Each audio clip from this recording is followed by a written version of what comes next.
예, 우리 함께하는 교회 성도 여러분, 한 주간도 안녕하시죠? 예, 오늘은 어쩔 수 없이 우리가 동영상으로 대신 예배를 드리게 되겠습니다. 예, 오늘 성경 본문은 여러분들이 잘 아시는 누가복음 10장 25절에서부터 37절까지의 본문입니다. 선한 사마리아인의 비유라고 하는 그런 별칭이 붙어 있는 본문이 되겠습니다. 사실 이 신종 코로나 바이러스 때문에 우리가 한 주간도 참 힘들게 지냈습니다. 뭐 홍해를 넘어서 중국 우한에서만 그 일이 끝났더라면 하는 생각이 있지만 그러나 지금은 그렇지 못한 형편입니다. 대구를 포함해서 전국적으로 이 신종 코로나 바이러스 확진자 수가 뭐 수백 명씩 늘고 있다라고 그렇게 보도가 나오고 있습니다. 그러다 보니까 언제까지 이런 불안에서 온 국민이 정말 시달려야 할지조차도 사실은 예측하기 어려운 형편에 놓여 있습니다. 매스컴 보도에 따르면 2월 28일 날 코스피 지수가 심리적인 마지노선이라고 하는 2000선을 붕괴했다라고 말합니다. 역시 미국의 다우지수도 120년 역사상 최대의 낙폭을 기록했다라고 그렇게 보도를 합니다. 우리 통계청 소비지표 역시 9년 만에 큰 폭으로 감소했다라고 그렇게 말합니다. 이러다 보니까 앞으로 더욱 경제적인 삶이 악화될 것이라고 하는 그런 우려를 누구나 다 할 수밖에 없습니다. 우리 정부도 이런 어떤 어려움을 해결하기 위해서 적어도 30조 원 넘는 경기 부양책을 추가 경정 예산과 함께 내놓겠다라고 그렇게 말하고 있습니다. 이 모두가 다 사실은 어떻게 보면 눈에 보이지 않는 조그만 바이러스로 인해서 파급된 그런 어처구니 없는 그런 결과라고 그렇게 생각이 됩니다. 사실 이런 것은 꼭 국가만의 문제가 아니라 오늘 우리 교회도 마찬가지라고 생각됩니다. 지금 대구 지역의 교회들 또 그리고 부산의 교회들 어쩌면 급기야에 교회의 문을 폐쇄하고 집회를 갖지 않는 아니 서울의 대형 교회들도 이제는 주일에 예배 문을 닫아야 하는 그런 지경에 이르렀다라고 하는 사실입니다. 어떻게 보면 한국적 상황은 중국과는 좀 다르다 그렇게 말씀을 드릴 수가 있습니다. 여러분들이나 우리가 뉴스나 보도를 통해서 잘 알듯이 우리 한국에 이렇게 급속하게 바이러스가 퍼지게 된 그 진앙지가 바로 우리가 잘 아는 이단 종교 집단인 신천지입니다. 그들로 인해서 얼마나 엄청난 일들이 벌어지고 있는지 오늘 우리는 분명하게 목도를 하고 있습니다. 사실 이렇게 잘못된 이단 집단의 사회적 해악이라고 하는 것이 우리가 생각한 그것보다도 훨씬 더 뛰어넘는다라고 하는 겁니다.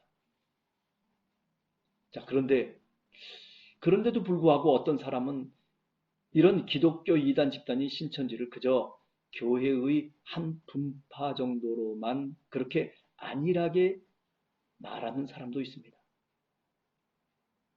우리가 알듯이 이번 코로나19 감염의 국내 진앙지는 누가 뭐라고 해도 과천에 본부를 둔 이만희 신천지 집단입니다. 그들의 집회를 통해서 정말 이 바이러스가 급격하게 온 나라에 퍼지고 있는 겁니다.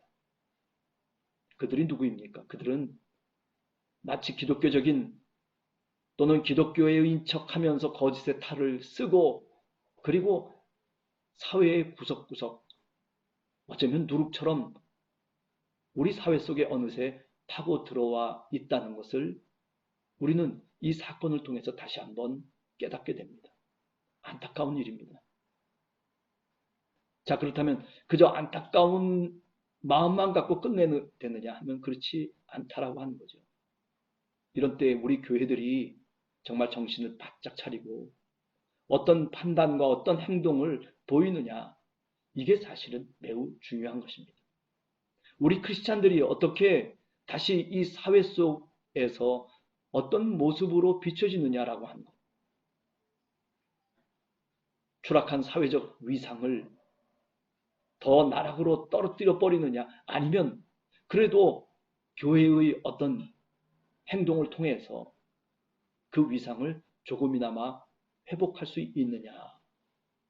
그것을 결정하는 시기가 제가 생각할 때는 바로 오늘의 시점이라고 그렇게 생각됩니다. 사랑하는 성도 여러분, 우리에게는 그렇기 때문에 보다 책임 있는 신앙인으로서의 모습을 다시 회복시켜야 됩니다. 자, 이런 책임 있는 신앙인으로서의 모습을 우리 교회가 어떻게 보여줄 수 있느냐라고 하는 게 관건입니다. 먼저는 우리 교회들이 다른 무엇보다도 우리 자신을 새롭게 점검하는 그런 기회를 삼아야 합니다. 우리는 그동안 복음 전파에 대한 열심을 놓쳤습니다. 우리는 그동안 이웃에 대한 책임 있는 신앙인의 태도를 사실은 잃었습니다. 그렇기 때문에 이런 것들을 우리 교회가 다시, 아니 우리 크리스찬들이 회복해야 된다라고 하는 말씀입니다. 그렇습니다. 교회의 공공성이 문제가 됩니다. 또 신학의 공공성이 문제가 됩니다. 그런데 그것을 뒷전으로 다 던져버리고 그저 오늘 우리의 교회는 규모만을 키우기 위해서 그저 큰 숫자에 함몰되어 왔다라고 하는 사실입니다. 그러다 보니 눈에 그럴듯하게 보이는 것만 추구하고 또 그런 것들을 구하고 찾는 것이 신앙인 양 그렇게 왜곡된 형태를 갖게 되었습니다. 그러나 이제 우리는 그런 복음의 본질을 벗어난 것에 대해서 과감하게 우리가 다시 복음의 본질로 돌아와야 합니다. 창세기 에덴 동산에서 아담과 하와 그저 보이는 것만을 추구하다가 결국 타락하고 그리고 쫓겨나는 신세가 되었다는 것 우리는 분명히 알고 있습니다. 예수 그리스도께서도 이 땅에 오셔서 제자들과 그리고 교회를 향해서 복음을 바르게 가르쳤습니다. 하나님 나라의 본질을 다시 오늘 우리 이 시대 속에서 회복하는 것, 그것이 바로 주님의 뜻이라고 다시 한번 생각해 봅니다. 우리 교회가 이제 이런 기회를 통해서 한 발짝 더 개혁의 길로, 아니 더 복음의 본질을 회복하는 그런 어떤 방향으로 우리가 나가야 합니다. 이제 교회의 절기로는 사순절 기간입니다. 2월 26일 수요일이 바로 제의 수요일입니다. 초대교회 성도들이 자신의 죄를 고백하면서 머리 위에 죄를 뒤집어 쓰고 그리고 어떤 사람은 이마에 죄를 찍으면서 자신의 죄를 고백했습니다. 그리고 예수님이 걸으셨던 그 고난과 죽음을 묵상하면서 그러면서 지냈던 바로 그 기간이 바로 사순절 기간입니다. 이 사순절 기간, 고난으로 시작하는 이 기간, 우리가 묵상해야 될 것은 다른 것 아닙니다. 예수 그리스도께서 그 십자가의 길을 가셨다는 것. 아니 그렇지만은 이 사순절 기간은 단지 고난만을 얘기하는 것은 아닙니다. 죽음에서 부활하신 그 부활점이 마지막 지향점인 것입니다. 오늘 우리 국민들이 정말 예기치 못한 그런 많은 어려움을 겪고 있습니다. 그런 질병들, 그리고 그런 위험들, 그리고 그런 모든 것들이 그저 교회 밖의 이야기로 우리가 취급해서는 안 될 것입니다. 여러분과 저는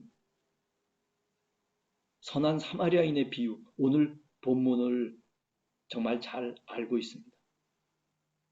누가복음 10장 25절에서 32절까지의 말씀, 우리는 몇 번이고 읽었던 본문입니다. 예수님께 찾아 나왔던 어떤 율법교사, 율법으로 거리낌이 없는, 정말 잘 지켰다는 그런 당당한 마음을 갖고 주님께 나와서 묻습니다. 내가 무엇을 해야 영생을 얻으리이까? 예수님이 말씀하십니다. 네가 바로 이 율법을 잘 지켰느냐? 예, 내가 잘 지켰습니다. 그러면서 그는 다시 자기를 예수님께 옳게 보이려고 예수님을 향해서 또다시 묻습니다. 그게 바로 누가복음 10장 29절의 말씀입니다. 그러면 내 이웃이 누구이니까? 이렇게 말하는 이 율법교사를 향해서 주님은 분명하게 대답을 주고 계십니다.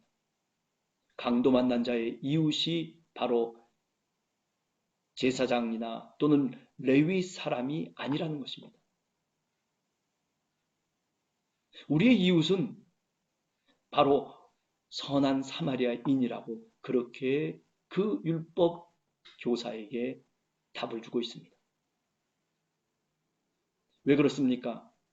선한 사마리아인은 강도 만나 죽어가는 그 사람을 긍휼과 그리고 사랑으로 감쌌습니다. 자신의 것을 그에게 베풀면서 그러면서 그를 살리고자 했습니다. 어쩌면 그것은 생명의 신학입니다. 이것은 기독교의 본질입니다. 그렇습니다. 누가 내 이웃인가? 라고 그렇게 묻기보다는 오늘 이 선한 사마리아인의 비유는 나는 도대체 누구의 이웃인가? 라고 하는 것을 우리들에게 가르쳐주고 있습니다. 따라서 오늘 우리의 교회도 또는 우리 크리스찬들도 이렇게 힘들어하는 이 국가적인 위기 속에서 우리가 다시 질문을 해야 됩니다. 나는 누구의 이웃인가? 라고 하는 바로 그 질문인 것입니다. 사랑하는 성도 여러분, 어쩌면 우리는 그동안 주님이 원하는 그때에 열매를 맺지 못했던, 그저 잎사귀만 무성했던 무화과 나무였는지 모릅니다. 마가복음 11장 12절에서부터 14절에 보면 바로 주님이 원하는 그 열매를 맺지 못하고 그냥 잎사귀만 무성했던 무화과 나무를 말하고 있습니다. 지금 국가적으로 어려운 이때에 우리 교회가 또는 우리 크리스찬들이 그냥 그저 우리의 이웃을 바라만 보면서 그리고 마치 제사장과 레위처럼 그 죽어가는 자들을 지나쳐 버리는 그런 어떤 모습이 되어서는 결코 안 될 것입니다. 아니, 그런 모습이 바로 잎사귀만 무성한 그런 크리스찬의 모습입니다. 우리 교회는 이런 때 선한 사마리아인이 가졌던 바로 그 긍휼과 사랑의 마음을 가져야 합니다. 그래서 전염병에 대항해서 힘들어하는 그런 국민들에게 또는 그렇게 힘들어하는 약자들에게 믿음을 주고 그리고 그들의 이웃이 되어야 한다는 말입니다. 만약에 우리가 이런 마음을 갖는다면 그렇다면 얼마나 우리의 교회가 풍성해지고 그리고 이 나라가 정말 좋은 나라가 될까 우리는 분명히 짐작해 볼 수가 있습니다. 오늘 이 어려운 난국 속에서 우리 교회가 어떤 자세를 취해야 할 것인지는 너무나도 분명합니다. 누가 말하듯이 교인들이 성수주의를 해야 되느냐 말아야 되느냐 아니면 가정에서 예배를 드려야 되느냐 교회에서 예배를 드려야 되느냐 이런 어떤 이야기들 이런 고민은 사실은 문제도 아닌 것입니다. 지금 우리 교회는 강도 만난 이웃들의 이웃이 되어야 됩니다. 아니, 이제부터라도 신종 코로나19의 그런 어떤 공황의 상태 속에서 우리 국가가 또 그리고 그 모든 사람들이 빠르게 회복하고 벗어날 수 있도록 적어도 국가의 시책을 돕고 그리고 그 어려움을 함께 극복할 수 있도록 우리가 기도해야 마땅한 것입니다. 이것이 크리스찬의 임무이고 이것이 책임 있는 신앙인의 모습이라고 오늘 또 다시 한번 생각해 봅니다. 우리 함께하는 교회 성도 여러분들이 이런 바른 신앙인이 되기를 간절히 소원합니다. 하나님 나라를 이루는 그런 믿음의 사람들이 되기를 원합니다.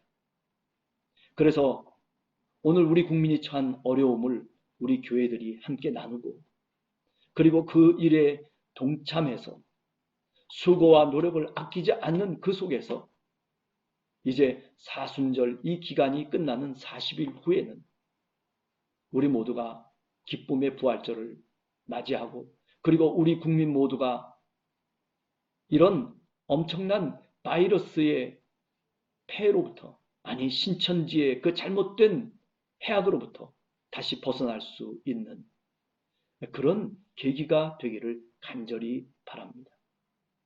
여러분 기도하셔야 됩니다.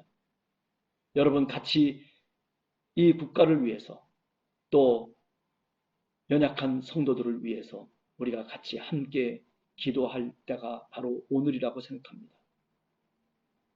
부활절을 기쁨으로 맞이할 수 있는 여러분과 제가 되기를 간절히 주님의 이름으로 축원합니다.